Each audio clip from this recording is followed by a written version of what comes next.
तो hello guys, हम पाई back. तो आज हम बात करेंगे जुजुत्सु काइसन सीजन 2 के एपिसोड 5 के बारे में। तो लेट्स बिगिन।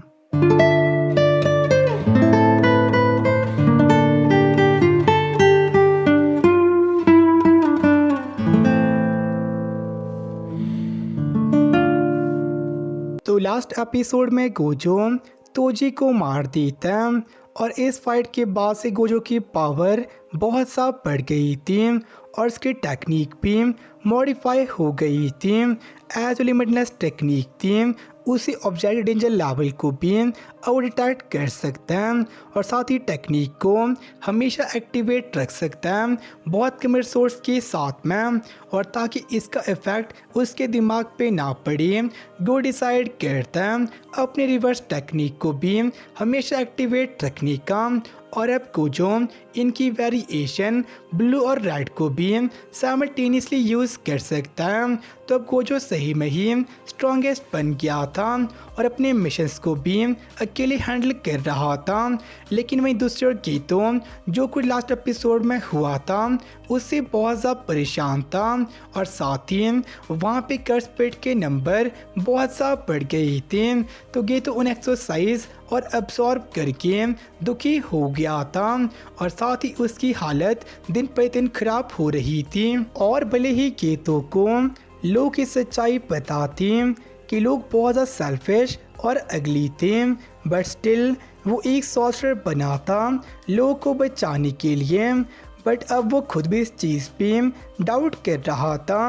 और इसके बाद हाइबारा गीतो से मिलने आता, जो गीतो की बहुत रिस्पेक्ट करता था, और वो दोनों बातें कर रही थी कि वो सॉर्सरर क्यों बनी थी। और तभी वहाँ पे स्पेशल ग्रेड सॉर्सरर यूकी सुकोमो आ जाती है, जो एक फ्री स्पिरिट थी और काम करने के बजाय बस घूमना पसंद करती थी। जो सोसाइटी थी उसकी पॉलिसी से वो एग्री नहीं करती थी, क्योंकि उसके अकॉर्डिंग जो एक पॉलिसीज थी ये बस सिम्टम क्योर कर रही थी, जबकि वो इसके काउज या फिर सोर्स को ट्रीट करना चाहती थी। मतलब कि वो स्पीड क्वांट करने के बजाय एक ऐसा वर्ल्ड क्रिएट करना चाहती थी जहाँ पे कर्स स्पिरिट पैदा ही ना हो। और जो कर्स स्पिरिट थी वो लोगों की इमोशन से बॉर्न होती है। तो बस दो तरीके से एक ऐसा वर्ल्ड क्रिएट किया जा सकता है जहाँ पे कर्स स्पिरिट पैदा ना हो।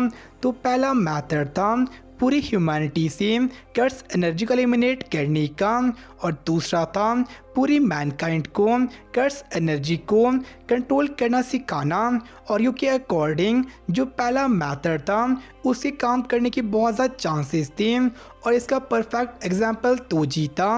एज जो हेवनली पैक्ट है वो कर्स एनर्जी के लेवल को रिड्यूस कर देता है, लेकिन तोजी का एक्सेप्शन था एज उसकी कर्स एनर्जी बिल्कुल ख़त्म हो गई थी, बट वो अपने सेंसेस से कर्स स्पिरिट को परसीव कर सकता था। और इन सब वजह से उसके पास में कर्स से अगेंस्ट में एक रेजिस्टेंस आ गई थी और तोजी एक सुपर ह्यूमन बन गया था। लेकिन अब तोजी मर गया था और बहुत ही कम लोगों के पास में ये हेवनली पैक्ट थे। तो अब यूकी ऑप्शन 2 को फेवर कर रही थी, जिसमें उसे पॉसिबल करना था कि जो पूरी ह्यूमैनिटी थी उन्हें कर्स एनर्जी को कंट्रोल में कर सके। और वो गीतों को बताती है कि जो कर्स स्पिरिट है वो सॉर्सरर से बॉर्न नहीं होती, अनलेस अपनी मौत के बाद में वो अपने आप को कर्स में टर्न करती। और साथ ही जो सॉर्सरर थी वो आम लोगों के मुकाबले बहुत ही कम कर्स एनर्जी को रिलीज करते हैं, एज वो लगातार अपनी बॉडी से कर्स एनर्जी को सर्कुलेट करते रहते हैं। तो अगर पूरी मैनकाइंड सॉर्सरर बन जाए तो कभी भी कर्स स्पिरिट बॉर्न नहीं होगी। और इसके लिए सबसे इजी तरीका था कि जितने भी नॉन सॉर्सरर लोग थे उन सबको मार देना, और ऐसा करने से वो लोगों में डर को पैदा कर देंगे, जिससे लोग अपने आप ही इवॉल्व होके सॉर्सरर बन जाएंगे ताकि वो ना मरे, और इस तरह से कर्स स्पिरिट कभी बॉर्न नहीं होगी। बट ये प्लान उसके लिए भी बहुत ज़्यादा क्रेजी था और वहीं पे गीतू को अब भी कुछ भी समझ नहीं आ रहा था। ऐस उसे हमेशा लगता था कि जो उसकी सॉर्सरी थी वो आम लोगों को बचाने के लिए एग्जिस्ट करती है, बट रिसेंटली जो आम लोगों की वैल्यू थी उसके लिए वेवर कर रही थी। ऐस उसने वीक लोगों की अगलीनेस और ट्रुथ को देख लिया था और इसी वजह से गीतू एक पार्ट नॉन सॉर्सरर या फिर आम ह्यूमंस को डिस्पाइस कर रहा था, जबकि दूसरा पार्ट पहले पार्ट को रिजेक्ट कर रहा था। तो गीतू अपनी फीलिंग को सॉर्ट आउट नहीं कर पा रहा था, जिस पे यूकी उसे बताती है कि गीतू को अपने आप ही एक साइड को चूज़ करना पड़ेगा और जिसको भी चूज़ करेगा वो उसकी फीलिंग बन जाएगी। और ये सब बात करके यूकी वहाँ से चली जाती है और जाते गीतू को बताती कि उसे जो स्टार प्लाज्मा वेसल थी उसकी चिंता नहीं करनी चाहिए, एज या तो एक नई स्टार प्लाज्मा वेसल एग्जिस्ट करती है या फिर एक और पैदा हो गई थी, और चाहे जो भी हो जो तनगन था वो अभी स्टेबल थी। और इसके बाद हम देखते हैं कि जिस मिशन पे नानामी और हाइबारा गई थी उसमें हाइबारा मर गया था और ये चीज़ देख के गीतू और ज़्यादा टूट गया था और उसी जो सोसाइटी थी उसकी करंट स्टेट पे भी डाउट होना स्टार्ट हो जाता है। और इसके बाद गीतू एक विलेज पे जाता है एक मिशन करने के लिए, जहाँ पे विलेजर्स ने दो लड़कियों को पकड़ के रखा था। ऐसे जो दो लड़कियाँ थी वो कर्स स्पिरिट या फिर एनर्जी को देख सकती है और उनके अकॉर्डिंग दो लड़कियों की वजह से ही विलेज में बहुत कुछ हो रहा था जो कि सच नहीं था। और गीतू यही चीज़ उन्हें समझाने का ट्राई कर रहा था, लेकिन वो लोग कुछ भी सुनने को तैयार नहीं थे और यही चीज़ गीतू के लिए एक ट्रिगर पॉइंट थी और सभी गांव वालों को मार देता। तो गीतू ने एक साइड को चूज़ कर लिया था, जिसके बाद गीतू अपने पेरेंट्स को भी मार देता और ये सब जान के गोजो बहुत ज़्यादा शॉक हो जाता है और उसे पूरी चीज़ पे विश्वास नहीं हो रहा था। और वहीं पे गीतू शोको से मिलता है और उसे बताता है कि उसे के जितने भी चार्जेस थे वो सभी सही थे और ये सब कुछ कर रहा था ताकि ऐसा वर्ल्ड बना सके जहाँ सिर्फ जो एग्जिस्ट करे। और ये चीज़ शो को बिल्कुल चाइल्डिश लग रही थी और वो गोजो को वहाँ पे मिलने बुलाती है और फाइनली गोजो और गीतू मिलते हैं, बट दोनों कंप्लीट ऑपोजिट थे और बिल्कुल सेपरेट साइड्स में थे। और गोजो समझ नहीं आ रहा था कि गीतू ये सब कुछ क्यों कर रहा था और कि गीतू ने सही में अपने पेरेंट्स को मारा था। तो उसे गीतू बताता है कि अपने पेरेंट्स के लिए कोई स्पेशल एक्सेप्शन को अलाउ नहीं कर सकता और उसके अकॉर्डिंग जो भी वो कर रहा था उसका बहुत बड़ा सिग्निफिकेंस और एक ग्रेट काउज था। लेकिन गोजो वो समझाने का ट्राई कर रहा था कि ऐसा वर्ल्ड बनाना जहाँ बर्ड सोशल एग्जिस्ट करें इम्पॉसिबल था और गया तो ये नहीं कर सकता और गया तो कोई पता कि सिर्फ गोजो के पास इतनी पावर थी कि इसे पॉसिबल कर सके। और गोजो से सबसे फेमस क्वेश्चन पूछता है कि क्या वो स्ट्रॉन्गेस्ट था क्योंकि वो गोजो सातोरू है या फिर उसका स्ट्रॉन्गेस्ट होना उसे गोजो सातोरू बना देता है। और अगर गीतू गोजो बन पाता तो उसका पूरा आइडिया बहुत ही ग्राउंडेड और रियल बन सकता था, बट स्टिल इसके बावजूद वो अपने गोल को अचीव करेगा और अब से अपनी लाइफ को अपने हिसाब से जिएगा। और इस पे गोजो उस पर अटैक करने का ट्राई करता है, बट कुछ देर पहले दोनों बहुत ज़्यादा घनिष्ठ बेस्ट फ्रेंड्स थे तो ऐसा नहीं कर पाता और गीतू वहाँ से चले जाता है। और अब गोजो समझ गया था कि सिर्फ उसके स्ट्रॉन्ग होने से कुछ भी नहीं होगा, एज वो बहुत कम लोगों को बचा पाएगा।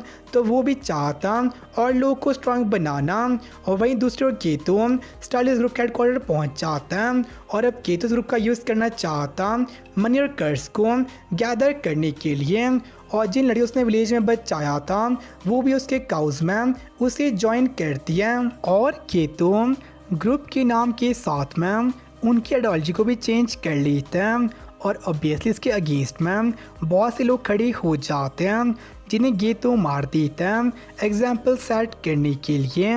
और वहीं पे गोजो मेगुमी से मिलता है और उसे बताता है कि उसके पास प्रिविलेज थी एज वो कर्स को देख सकता है और उसे बताता कैसे उसे जैन क्लैन को बेच दिया जाएगा जो कि बहुत ज़्यादा बुरे लोग थे, लेकिन मेगुमी को कोई भी परवाह नहीं थी और ना ही उसे अपने डैड के बारे में कोई इंटरेस्ट था। और गोजो उसे पूछता है कि वो क्या करना चाहता है, तो मेगुमी बस अपनी बहन सुकीमिकी को कुछ देखना चाहता है एज उनकी माँ थी वहाँ से कहीं पे भाग गई थी, बड़ी चीज़ जैन क्लैन में बिल्कुल पॉसिबल नहीं थी। तो गोजो उसे स्ट्रॉन्ग बनाने के लिए कहता है और अगर उसे अपने पिता या फिर तोजी के बारे में कुछ भी जानना होगा तो उसे बता देगा। और यहीं पे फाइनली जो पूरी पास्ट की टाइमलाइन थी एंड हो जाती है और प्रेजेंट में मेगुमी, यूजी और नोबारा उससे मिलने आते हैं, जिन्हें देख के गोजो स्माइल कर रहा था और यहीं पे एपिसोड एंड हो जाता है। तो आर्टर बहुत ज़्यादा सही था और इसमें बहुत कुछ चल रहा था, स्पेशली गेतो के साथ में एस उसके शरीर के अंदर ही उसकी दो साइड फाइट कर रही थी अपनी डोमिनेंस के लिए। और वहाँ पे बहुत इंसिडेंट्स होते हैं जैसे कि हाइबारा मर जाता है और जिस प्लेस में वो जाता है वहाँ पे विलेजर्स दो लड़कों को परेशान कर रही थी और इन सब की वजह से वो एक साइड को चूज़ करता है जो गोजो के ऑपोजिट थी, बट हम उसे प्योर इविल नहीं कर सकते एज उसके इंटेंशन उतने बुरे नहीं थे, बस वो बेटरमेंट चाहता अपने लोगों की।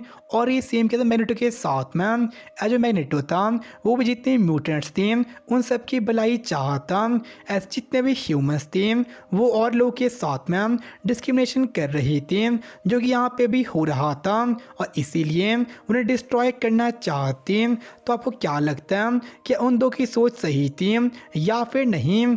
और साथ में देखते हैं यूकी को जो स्पेशल ग्रेट सॉर्सरर थी और वो आते ही पूछती है कि गेतो को किस तरह की लड़कियां पसंद थी, जो कि सेम क्वेश्चन आओ तेंदो भी पूछता है, जिससे एक बात ऑब्वियस है कि जो आई तेंदो है वो उसका स्टूडेंट है। तो फ्यूचर में देखिए कि क्या यूकी का इसमें कोई मेजर रोल होगा। और साथ ही जब गेतो को इससे पूछता है कि क्या वो सबसे ज़्यादा स्ट्रॉन्गेस्ट था क्योंकि वो गोजो है या फिर स्ट्रॉन्गेस्ट होने की वजह से गोजो था, इसका बहुत सा डीप मीनिंग था एज क्या वो स्ट्रॉन्ग बनाता वो जो पर्सन था उसकी वजह से या फिर उसके स्ट्रॉन्ग होने की वजह से वो ऐसा पर्सन बनाता, मतलब कि जो उसकी आइडेंटिटी थी उसके स्ट्रॉन्ग होने की वजह से थी या फिर उसके आइडेंटिटी की वजह से वो स्ट्रॉन्ग बनाता।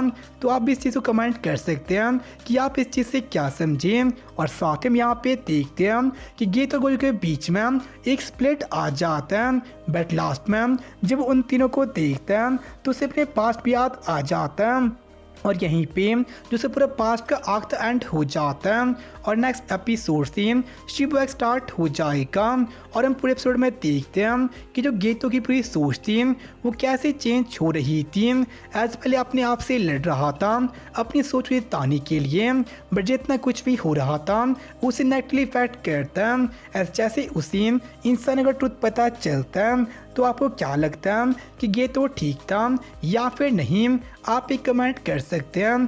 तो आपसे मिलते हैं हम नेक्स्ट में, तब के लिए बाय सनरा।